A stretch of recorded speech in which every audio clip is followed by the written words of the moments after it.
You're now listening to the Zod and Drea podcast.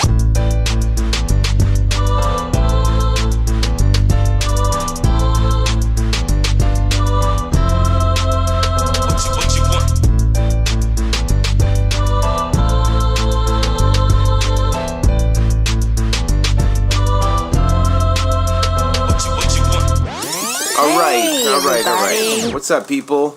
We're back again with another episode. How's the week been going for you? Come on, people. We're listening. How's the week been going? Should be talking to us. So many responses. Wow.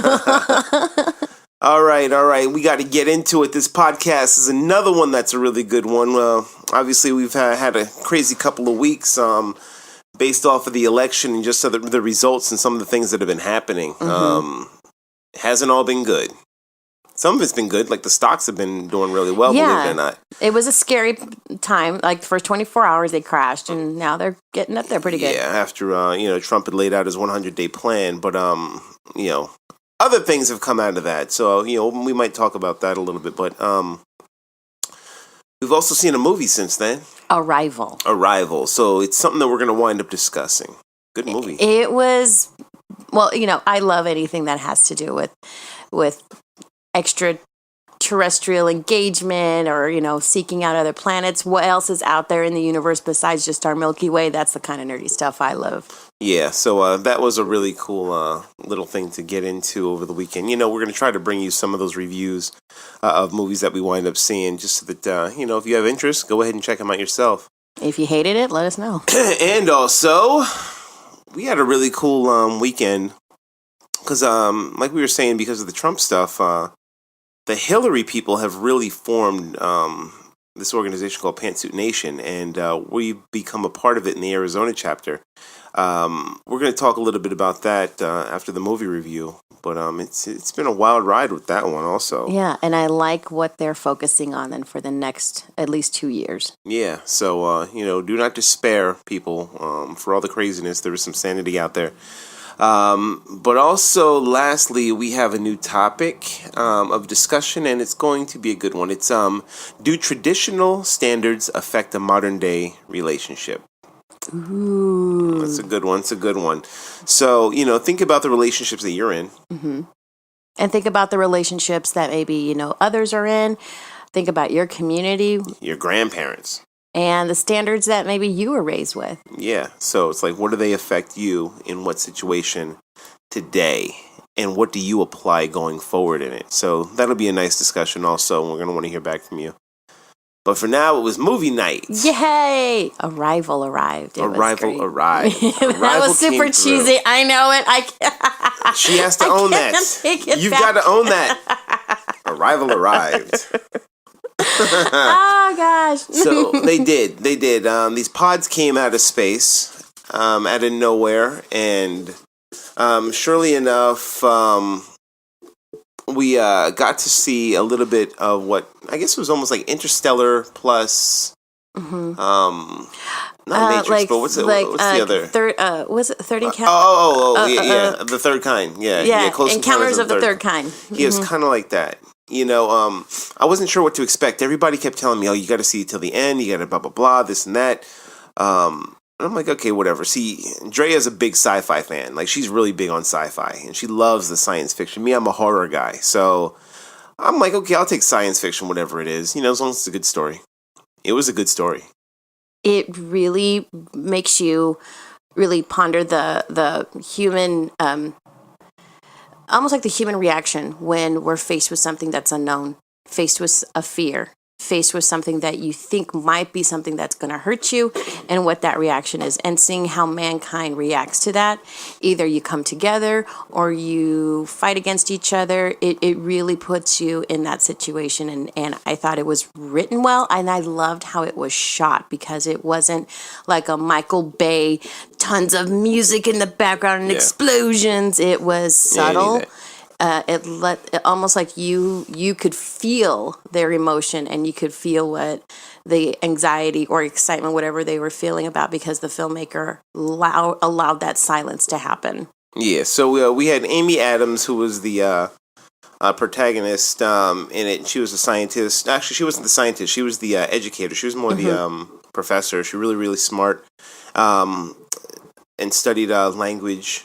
And pretty much what they had to do is these pods came in, they made contact, but they had to try and figure out what the hell they're talking about. It's not like they're going to be speaking English like in every other friggin' science fiction movie that these aliens all of a sudden come out of nowhere and, they know perfect English, better than some of the people I've discussed with, And they have a British accent. Yeah, they're British, yeah.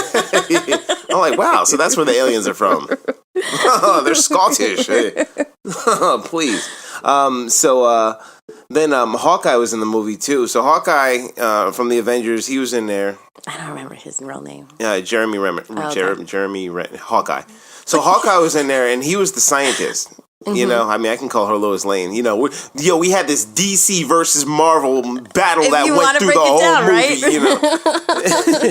Right? And then Forrest Whitaker came in out of nowhere, from Repo Man, and so the Forrest Whitaker was in it also as the military guy, the head military guy. Mm-hmm. So the whole basis was just to try to understand what these aliens were talking about. But once they figured it out and the way it crossed timelines, it became a really interesting concept and movie, and it's one of those movies that after you leave, you try to understand it, and you have that discussion, and it posed a really good. It's like I don't want to give a spoiler out as to what it is, but it posed a really good question about what she said. If you knew something, or if you, you know what I'm saying, right. And like, would you still continue on that same path? Like, it's something that's a really good. It doesn't give the movie away, to tell you the truth. But it's one of those things that you're going to ponder on a little bit afterwards, and you kind of reflect your life on it. What stuck with me so much was the interaction between military and academia, and your people that are social conscious. Like, how do you approach this alien form? Do you blow it up? Do you try to communicate with it? Do you think it's a threat? Or do you think that they're trying to give you a gift? I love to see that dynamic and see what comes out of that. But that's what also is different, because usually the American way is, oh, you know what? That's foreign to us. We don't understand it. Let's blow it up and kill it. Happen everything from the decimation of the Native Americans all the way to, Independence Day. It doesn't, the movie, that it does. It reflects what is going on right now. That is what we do. Whenever we as Americans fear something, we feel that the right mode to get into is battle mode, and to just kill it before it kills us. It's like, come on. So that's something to reflect. If you can, make sure you take your date out and see Arrival. And let us know what you thought of it, too. Yeah, it was a good movie. So, let's talk about what we just did. So, you want to get into it, the Panther Nation? You want me to get into it? We can do a little bit of both. So, we were actually one of Brent's friends who reached out to him regarding a Zodiac. Sorry, I don't even know who Brent is. Like, for real? So one of his friends had reached out asking just some feedback about what was going on, some of the posts that were going on Facebook about, about the results of the elections. And through the conversations and through his point of view of how, as a black man, how he's feeling about everything that's going on, resulted in Zodiac being asked to be part of the Panther Nation in one of their subcommittees. So we attended a meeting, and it was about 400 people that showed up for this first, introduction meeting, to kind of get a general idea of what's going on with Panther Nation. We didn't understand what was going on either. We just thought it was, I don't know. I guess we all had our own ideas about what would be happening. I didn't know if it was going to be something that's going to be like an official organizing of maybe some meetings, or do we do protests? We didn't know, but we learned a lot on what their goals are. So do you want to talk a little bit about that? Yeah, see, basically what it is after the Hillary election, is almost, I don't know if you guys remember when Barack Obama became the nominee. There were a whole bunch of Hillary supporters who felt like they were left out in the cold, and they were called Pumas. I don't know if you remember that. A little. Remember the Pumas? Mm-hmm. And they were, it took them a while to get on board. I guess this year's Pumas were the Bernie people. They were the ones that they felt got left out of the cold. But what happened was, usually after, the Hillary people came back on board and they were like, okay, whatever. They voted in Barack Obama. Mm-hmm. Didn't happen this time. I'm not going to blame the Bernie people because I was a Bernie person. And, I still gun for the guy. But, it's like to rally against somebody like Trump, for me as a liberal, it was a big thing. So the people who felt left out of the cold were the Hillary people, considering she got, now it's at, she's 1.7 million above the popular vote, above Trump, whereas he won the election because of Electoral College.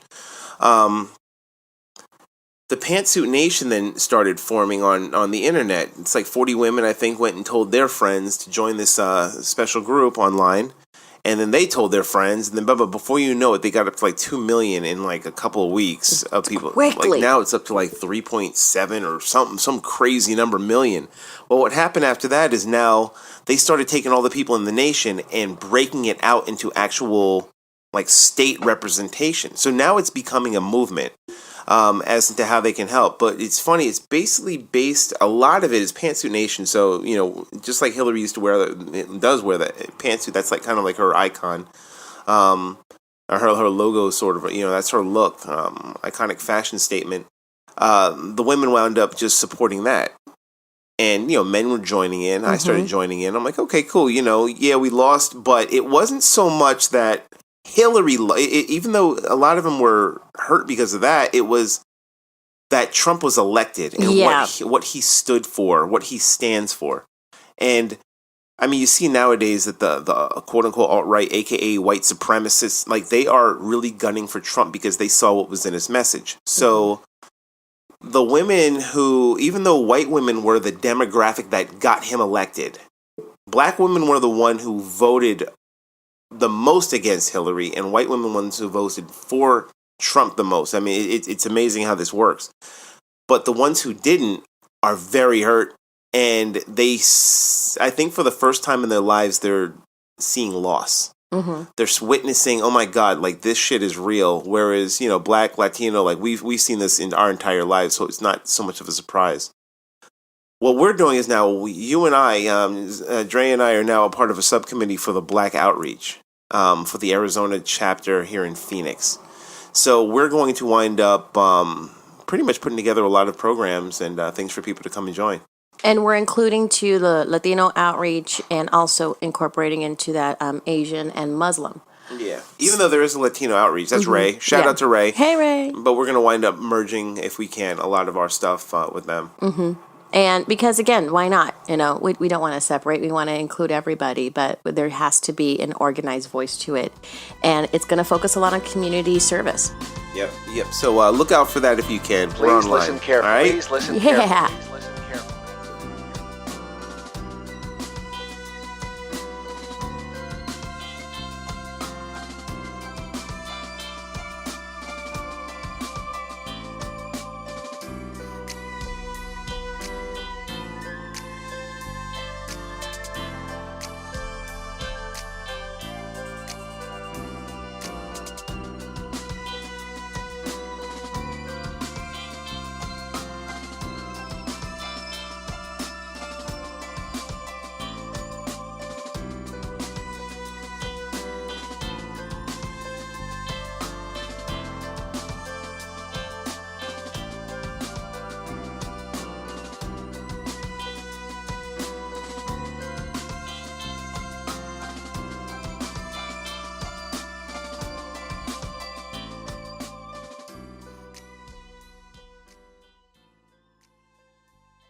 All right.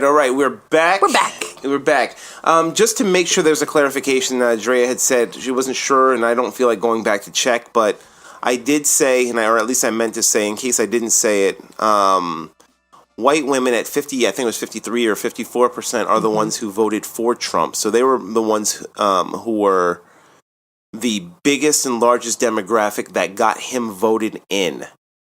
Which means they took away from Hillary, but the largest demographic in their groups to vote for Hillary, so who voted against Trump, I think that 94% were black women. Yeah. So they're the ones who represented the hardest liberally for women's rights, against the pussy grabber, against all the misogyny, against the sexist. Black women are the ones who fought the hardest not to get Donald Trump elected.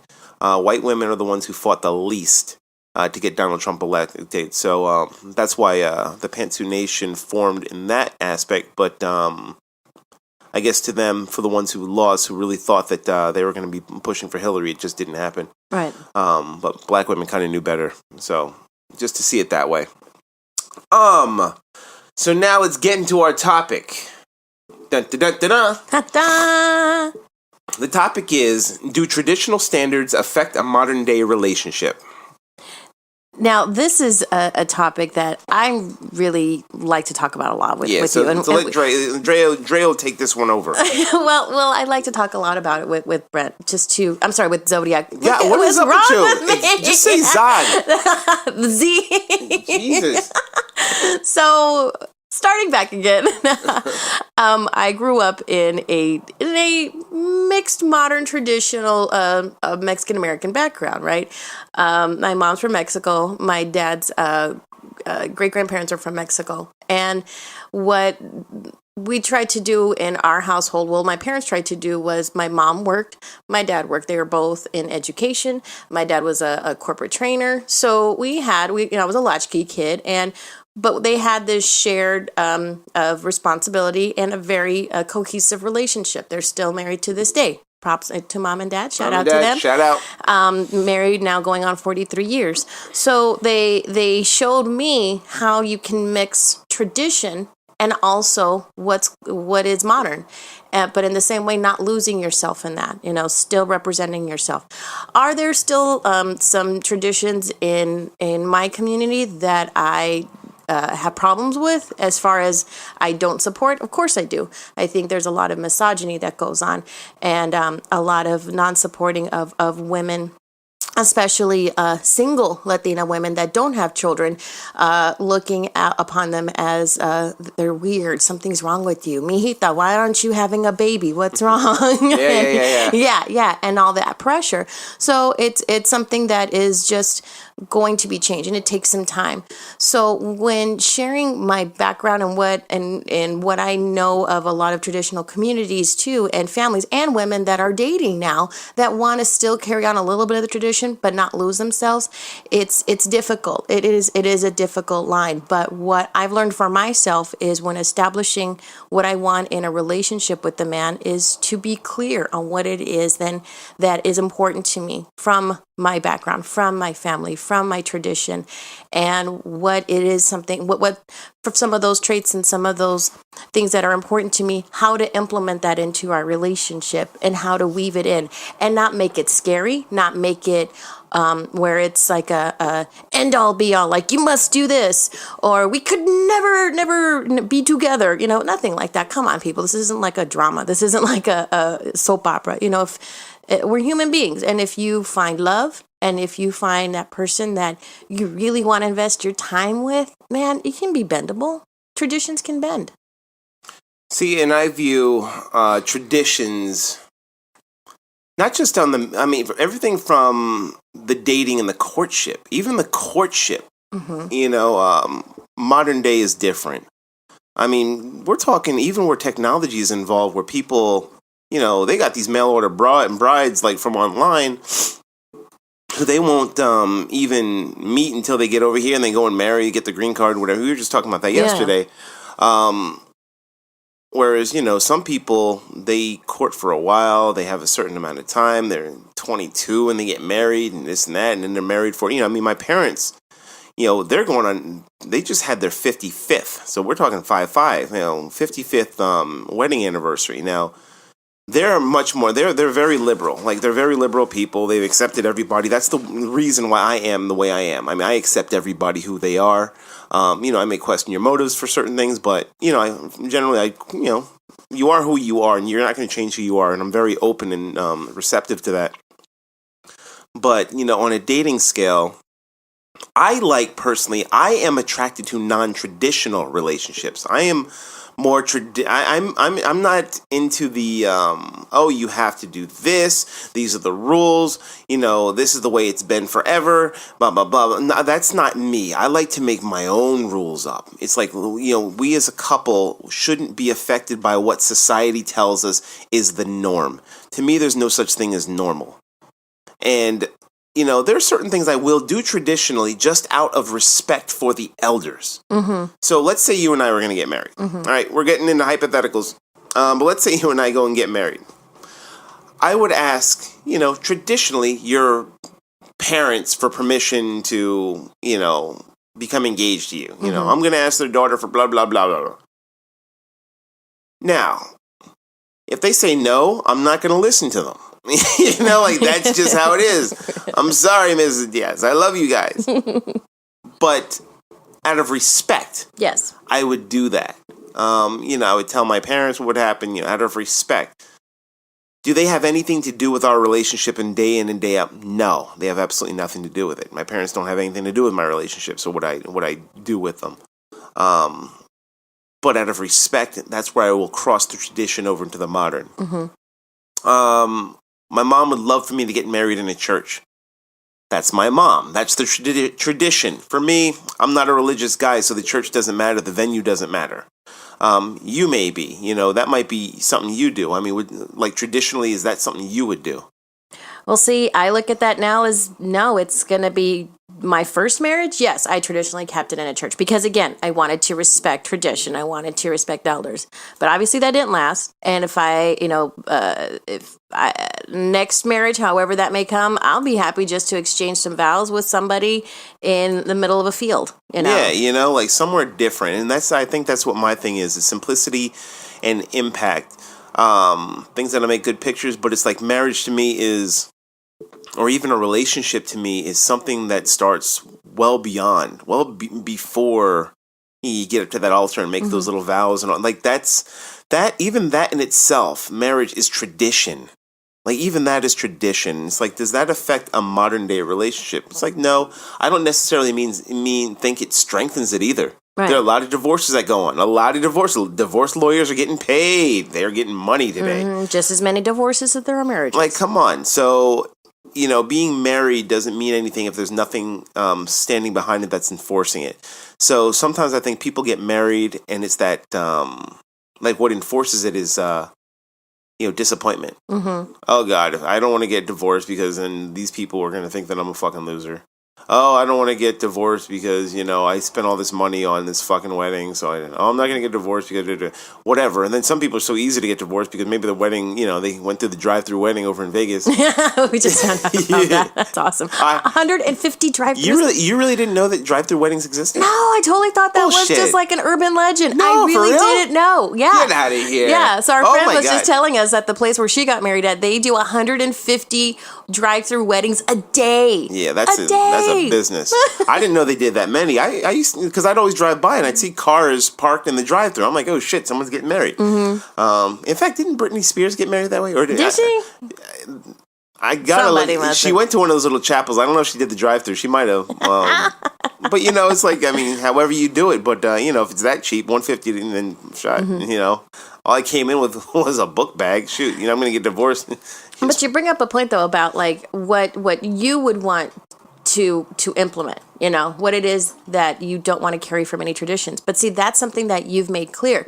You've got men or women that if they go into a relationship, that is everything to them is tradition. This is how it's going to be.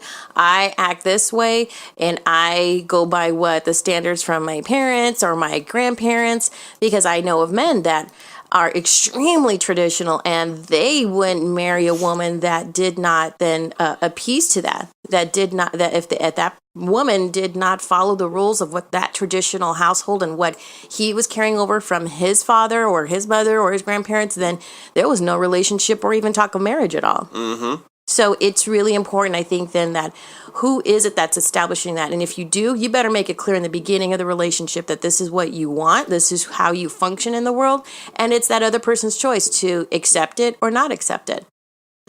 And if they don't accept it, too bad. Right.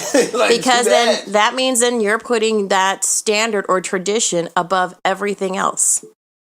If that's wrong or right, I don't know. For me, I think standards and traditions are made per culture sometimes. And, standards are always something that can be changed. I mean, look at the standards that are now going on in public policy and with this election, Wow, what do you mean? Meaning like standards of like, oh, you don't tell somebody, or the bullying that goes on online, or, now it's like, oh no, that person didn't mean what they said. They were just totally, forgiving them on that. Now standards about how to act and protocol and how to be polite with each other and engage in a conversations have totally now changed a little bit. Well, that's because people think, being PC is terrible. Mm-hmm. But again, that was a standard. And I think manners are standard. I mean, there are a bunch of things that are standard. Manners are standard. Mm-hmm. Some guys may rail against, pulling out chairs for women. Women are very capable of pulling out their own chairs. They're very capable of opening their own doors. And, I mean, we can even get into that. I mean, we're talking about modern day or traditional standards in a modern day relationship. It's like, I mean, what do you think about that? Now, as a woman, you're going to be like, oh, yeah, because it's great, this and that. Oh, I mean, would you ever pull a man's chair out? Have you ever? I think what I've done, and I know I've done this, is for a man, made space. Like, here's the space for you next to me. Here's some space. Here is where I can be at with you. Actually pull out the chair. I'm a little clumsy, so I haven't really done that, but I've made space. Okay, so then, traditionally, if men are supposed to be chivalrous, because, I mean, I hear this from a lot of women. Mm-hmm. Like, women are like, oh, my God, he was so chivalrous, or he didn't do this, and they're like, oh, my God. It's like they expect something from men, but it's like, okay, it's 2016. It's not, 1416 anymore. Knights, not everybody was a knight. Knights did that shit. You know what I mean? There's not a round table around here. There's no round table. Like, you got to accept what today is. And, they still expect certain standards. But it's like, I always bring it up. Okay, well, that was traditional. So was curtsying. Mm-hmm. Will you curtsy every time you see me and you open the door the first time, give me a curtsy. I will tip of the hat. Then we will call that shit even. Women are like, hell fucking no. Mm-hmm. So it's like, okay, you've allowed certain traditions to go over, and you have completely denied the others for where you're responsible for. Mm-hmm. Why is that? It sounds selfish. Is more as like what it is. Well, I guess you could almost say like you sifted through what's important to you and what isn't. Curtsying for me is not that very important. I've been a dancer forever, so I've curtsied and twisted and bowed all that stuff my entire life. Big deal. Okay. But I've opened up doors and pulled up chairs. And what? I've done that shit even more than you've been dancing. Shit. But I definitely think it's what is important now. So yeah, I mean, I think you have that right to determine what is actually important, what is something that you add value to. Everybody adds value to certain things and not. And I think for a woman, you just make that determination, what is important to you and why, and give the explanation why. But then it's also traditional for each relationship. Like, each relationship is going to wind up being different. So it's like, what traditions do you bring over, if any? There's some people who, I think some people have gotten married, like skydiving or some shit, Some people have, at our Las Vegas run. People got married when they were running. While they were running. So on mile 3, at the half marathon, they got married. Like, think about it. They got married while running. And I think that's dope. That's really cool. The only thing is my mom would kill me for doing something like that, so she wasn't at our wedding because she, wasn't running a half marathon. My mom and my sister would kill me. But me personally, if it was just me or if it was like my third marriage or something, I didn't give a shit, then I would definitely do something like that. But I don't know. It's like, I mean, let us know what you think about, your crossing over of traditional values versus modern day, right. And But it's having that conversation again very early on. What's important to you? Yeah, so let us know what happens. We think it'd be kind of cool to get your answer. I know. That was great. All right, there we go. See how quick everything goes through? So fast, so quickly.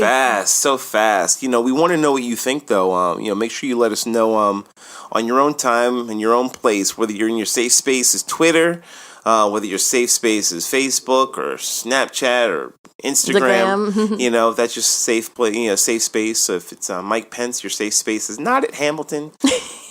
Find your safe space. Wear your safety pin, Mike Pence. The drama kids are picking on me. Oh my God, the drama kids.